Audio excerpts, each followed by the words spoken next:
Assalamualaikum warahmatullahi wabarakatuh. Salam sejahtera bagi kita semua. Semoga kita selalu senantiasa bersyukur masih bisa menikmati waktu yang Allah berikan kepada kita dan bisa merasakan sehat di tengah pandemi yang masih berlangsung saat ini. Semoga keadaan bisa pulih secepatnya. Amin. Izinkan saya untuk memperkenalkan diri. Nama saya Nur Hasni. Saya merupakan mahasiswa semester 6 Program Teknik Sipil Universitas Mercu Buana Jakarta.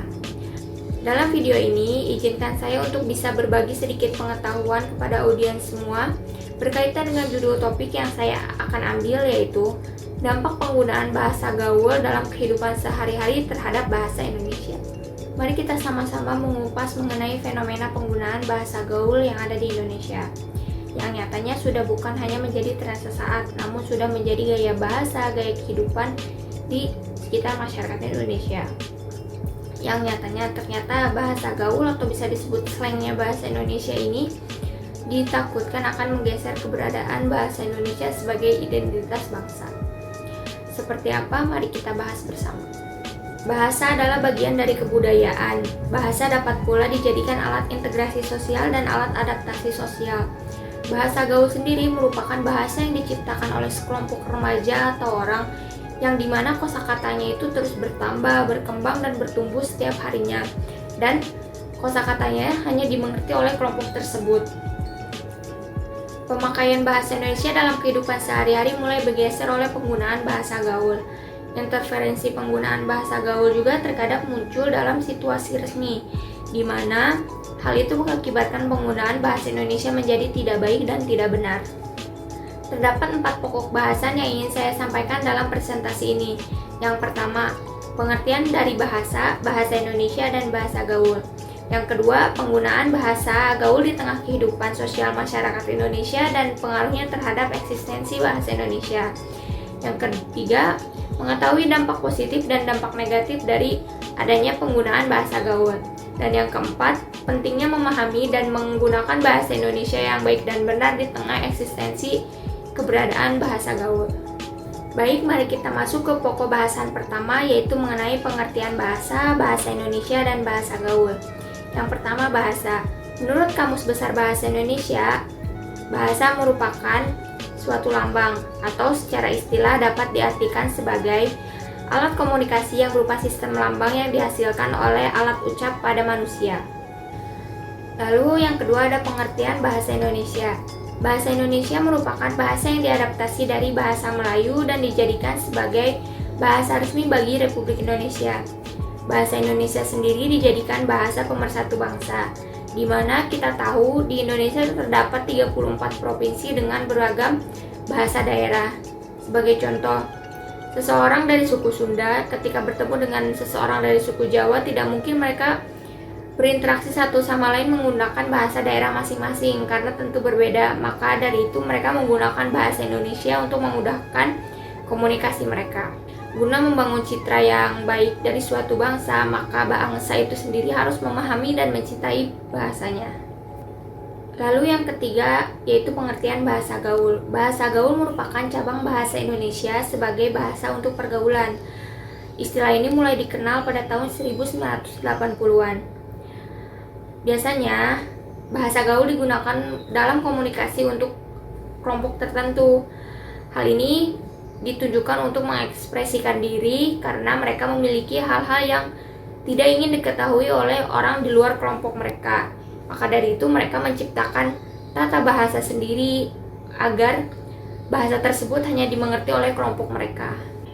Bahasa gaul sendiri memiliki ciri-ciri khusus, yaitu singkat, lincah, dan kreatif. Penggunanya cenderung memperpendek kata yang menurut mereka bisa disingkat atau bahkan merubah kosakata aslinya menjadi kosakata baru dengan arti yang sama. Seperti contoh-contoh yang akan saya jelaskan berikut ini. Yang pertama ada kosakata khas. Ada kata aku yang mereka ganti menjadi gue, gewe, dan gaul. Lalu ada kamu yang diganti menjadi lu, lo, lu. Lalu ada ayah yang diganti menjadi bokap, ada ibu yang diganti menjadi nyokap, dan cantik yang bisa diganti menjadi kece atau chance. Kata selanjutnya yaitu penghilangan huruf awal atau fonem. Yang seperti contoh di sini, memang jadi emang, saja jadi ajah, sudah jadi udah. Lalu penghilangan huruf H, seperti bohong menjadi bohong, habis menjadi habis, hangat menjadi anget, hitung menjadi hitung, dan hujan menjadi hujan. Selanjutnya penggunaan huruf A diganti menjadi E, seperti benar menjadi benar, cakap menjadi cakep, sebal menjadi sebel, lalu senang menjadi senang. Selanjutnya ada penggantian diftong AU dan AI dengan O dan E, seperti capai jadi capek, kalau jadi kalau, pakai jadi pakai, lalu senang, sampai jadi sampai. Lalu ada pemendekan kata atau kontraksi dari kata atau frasa yang panjang, seperti bagaimana jadi gimana, begini jadi gini, begitu jadi gitu, ini jadi ini, dan itu menjadi tuh. Jika ada sebab, tentu pasti ada akibat. Begitupun dengan fenomena ini. Pasti ada faktor-faktor yang mendukung maraknya penggunaan bahasa gaul. Bahasa gaul sendiri bisa dikatakan sudah menjadi trendsetter di kalangan masyarakat, khususnya di kalangan remaja. Mereka justru lebih nyaman menggunakan bahasa gaul, karena mereka menganggap bahasa gaul ini lebih terdengar santai dan tidak terlalu kaku untuk didengar dalam pergaulan mereka sehari-hari. Tidak hanya itu, faktor-faktor lain yang mendukung maraknya bahasa gaul sendiri itu bisa kita lihat di sini, saya akan jelaskan. Yang pertama ada tren penggunaan sosial media. Tulisan seseorang di sosial media itu berpengaruh bagi orang yang melihatnya, terutama bila orang yang menulis itu seorang influencer atau bisa disebut selebgram, artis. Biasanya bahasa, kata, pola atau perilaku yang mereka tulis atau tunjukkan di sosial media mereka itu mudah diikuti oleh pengguna atau yang melihatnya. Lalu yang kedua ada pengaruh lingkungan. Umumnya hal ini diserap oleh percakapan yang mereka tangkap sehari-hari di lingkungan mereka. Lalu yang ketiga ada peran media. Media elektronik seperti iklan, film, sinetron biasanya banyak menggunakan bahasa gaul dalam interaksi percakapannya, skripnya, dan itu ditontonkan oleh seluruh masyarakat yang melihatnya dan bisa saja itu diikuti. Lalu selanjutnya ada novel remaja. Biasanya novel remaja berisi bahasa yang non baku, karena bila bahasanya baku terkesannya itu terlalu kaku bagi mereka, sehingga dalam novel remaja itu biasanya disisipi oleh kata-kata ya bahasa gaul tersebut. Baik, mari kita ke pokok bahasan selanjutnya mengenai pengaruh bahasa gaul terhadap eksistensi bahasa Indonesia. Hal ini memberi pengaruh terhadap perkembangan bahasa Indonesia sebagai identitas bangsa. Di antaranya sebagai berikut.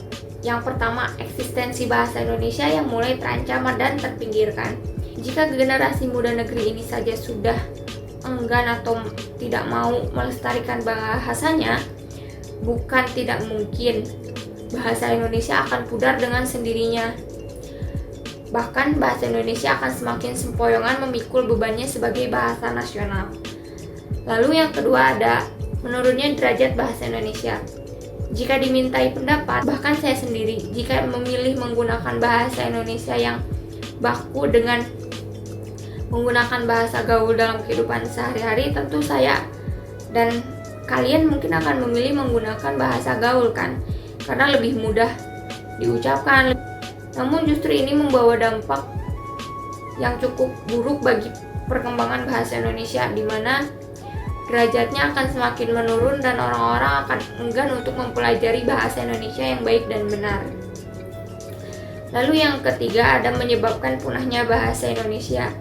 Inilah hal yang diharapkan tidak terjadi dan jangan sampai terjadi, karena penggunaan bahasa gaul yang semakin marak merupakan sinyal ancaman yang sangat serius terhadap bahasa Indonesia. Baik, kita ke pokok bahasan selanjutnya mengenai dampak yang ditimbulkan oleh adanya perkembangan bahasa gaul di tengah bahasa Indonesia itu sendiri. Dapat dilihat di slide di samping, adapun dampak positif dan negatif yang ditimbulkan dari eksistensi keberadaan bahasa gaul di tengah-tengah bahasa Indonesia ini sendiri, antara lain yang pertama dampak positif. Dampak positif yang ditimbulkan adalah pengguna bahasa gaul akan cenderung lebih kreatif dalam mengungkapkan ide atau gagasan mereka karena tidak ada keterbatasan bahasa atau kosakata yang menurut mereka sulit untuk diucapkan. Mereka akan cenderung lebih fleksibel dan luas dalam berkata-kata kan. Lalu jika dilihat dari dampak negatifnya lebih banyak ya, karena ini berkaitannya dengan eksistensi bahasa Indonesia sendiri yang terancam oleh keberadaan bahasa gaul. Dampak negatifnya yang pertama ada penggunaan bahasa gaul dapat mempersulit pengguna bahasa Indonesia dengan baik dan benar. Mereka yang terbiasa menggunakan bahasa non-formal akan cenderung lebih sulit mengatur kosakata mereka ketika mereka dituntut untuk berbicara formal. Lalu, bahasa Indonesia dapat menimbulkan kesalahpahaman bagi mereka yang belum terbiasa memahaminya. Kita masuk ke topik pembahasan terakhir mengenai pentingnya memahami dan menggunakan bahasa Indonesia yang baik dan benar di tengah eksistensi penggunaan bahasa gaul. Menurut Sadonot 2012, dalam kajian sosiolinguistik pemakaian bahasa mahasiswa asing dalam pembelajaran bahasa Indonesia untuk penutur asing atau BIPA, menjelaskan bahwa semakin tinggi jumlah kesalahan, maka semakin rendah capaian tujuan pembelajarannya. Oleh karena itu, tentunya harus ada upaya menekan sekecil-kecilnya kesalahan berbahasa yang dilakukan. Maka eksistensi bahasa Indonesia yang terancam terpinggirkan oleh bahasa gaul tidak akan terjadi. Kita berada di penghujung presentasi, adapun hal yang bisa disimpulkan dari materi yang saya paparkan antara lain, jika dilihat bahasa gaul ini kan sudah lama munculnya, namun terus berkembang dan berubah dari tahun ke tahun, sehingga dari awal kemunculannya hingga sekarang pun tidak ada patokan khusus seperti apa sih bahasa gaul itu. Itu menandakan bahwa bahasa gaul itu sendiri bukan sesuatu yang salah dan sesuatu yang harus dihilangkan. Namun, kita juga harus tetap ingat bahwa ada bahasa Indonesia yang harus kita jaga, kita lestarikan, dan kita pertahankan identitasnya.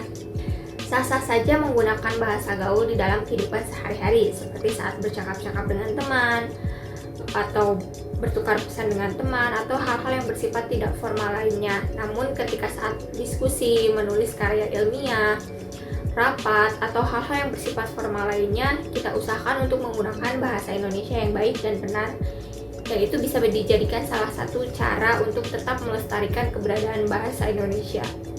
Yang terakhir, adapun dampak baik dan buruk dari tren bahasa gaul ini sendiri tergantung dari bagaimana kita menyikapinya dan apa yang kita pelajari setiap harinya. Demikian presentasi ini saya sampaikan, semoga pesan yang ingin sampaikan kepada para penonton semua bisa tersampaikan dengan baik. Mohon maaf jika masih banyak kekurangan baik dari segi penyampaian materi maupun dari isi materinya ini sendiri. Terima kasih untuk perhatiannya. Wassalamualaikum warahmatullahi wabarakatuh.